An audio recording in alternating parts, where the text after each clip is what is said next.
morning. Welcome to Tribune News on Q, your go-to morning news source, only here at the Daily Tribune. We're now live on Daily Tribune's Facebook page, Daily Tribune PH on YouTube, and the Daily Tribune Official on TikTok. For today's headlines.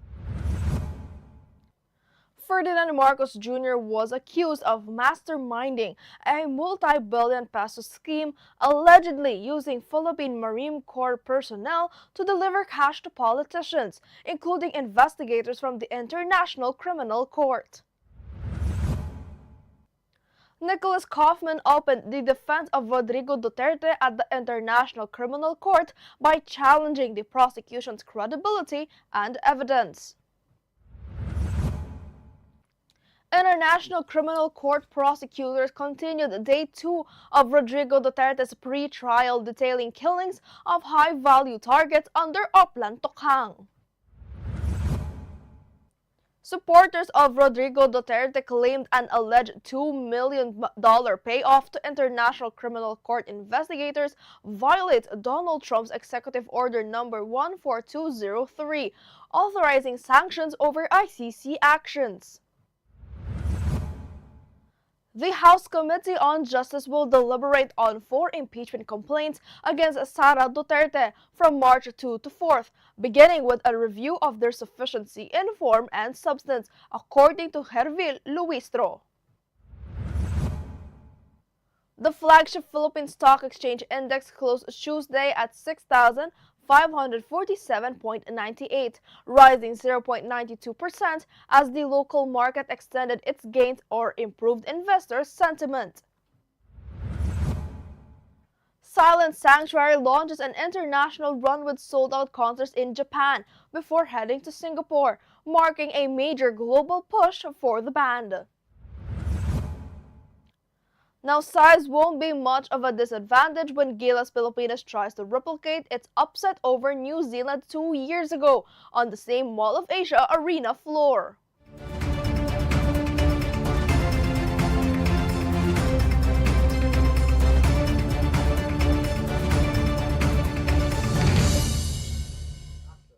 Today is the 25th of February 2026, Wednesday, and I'm Eliana Lacap, bringing you today's top stories. Let's kick things off with today's weather. Today, the easterlies will prevail over the Philippines, bringing partly cloudy to cloudy skies with isolated rain showers or thunderstorms to Metro Manila and other areas. Pag-asa warns of possible flash floods or landslides during severe thunderstorms. No low-pressure areas are being monitored for tropical cyclone information. Now for a traffic update. Light traffic is reported at Balintawak Toll Plaza, Bukawa Toll Plaza, and San Fernando northbound and southbound lanes. Approaching Mindanao Toll Plaza, motorists may encounter an approximate 100-meter vehicle queue.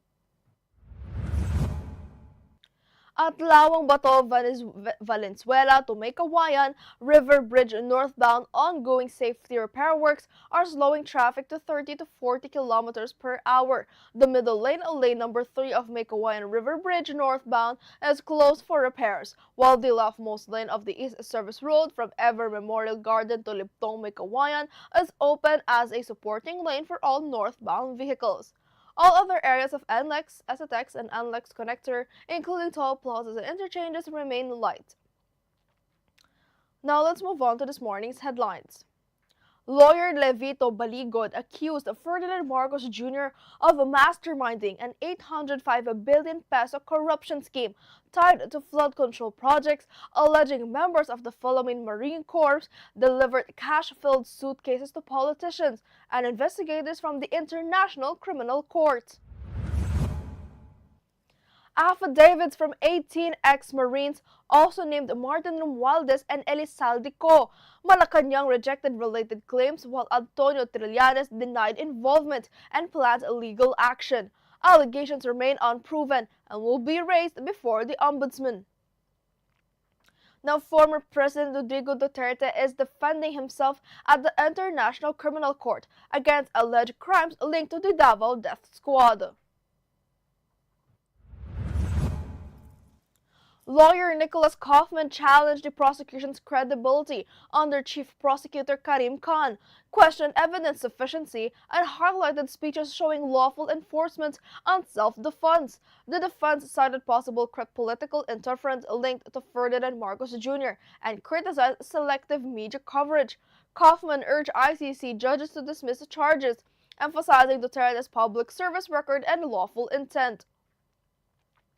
Now, ICC prosecutors presented evidence on day 2 of former President Rodrigo Duterte's pre-trial hearing, focusing on killings of, quote, high-value targets under the nationwide anti-drug campaign o Plan Tokhang.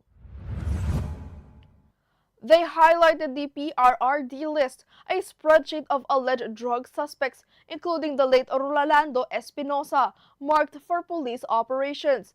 Killings were formalized under Command Memorandum Circular 16/2016, with witnesses claiming rewards for perpetrators and poor communities as appropriately targeted. Evidence included Duterte's speeches encouraging police and military to kill suspects with impunity, and allegations that co-perpetrators were placed in key government and law enforcement roles to carry out the campaign. Now, supporters of former President Rodrigo Duterte claim an alleged $2 million payoff to ICC investigators violates U.S. Executive Order 14203, which sanctions foreign nationals acting against U.S., Israeli, or allied interests.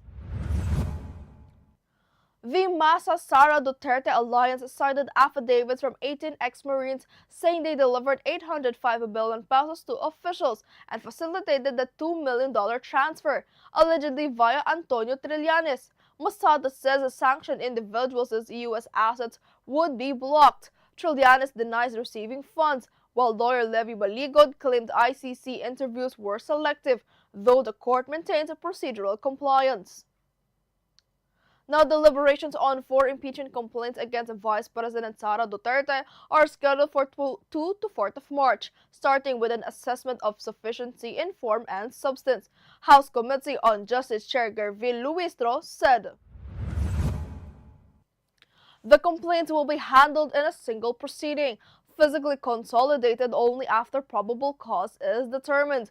Each complaint will be reviewed by ground, with timelines for responses and rejoinders. With 20 grounds across 4 complaints, proceedings could extend beyond recent presidential impeachment hearings, though the committee aims to act without delay. Now, the Philippine Stock Exchange Index closed Tuesday at 6,547.98, up 0.92% as investor sentiment rose on a stronger peso and expectations of robust 2025 corporate earnings.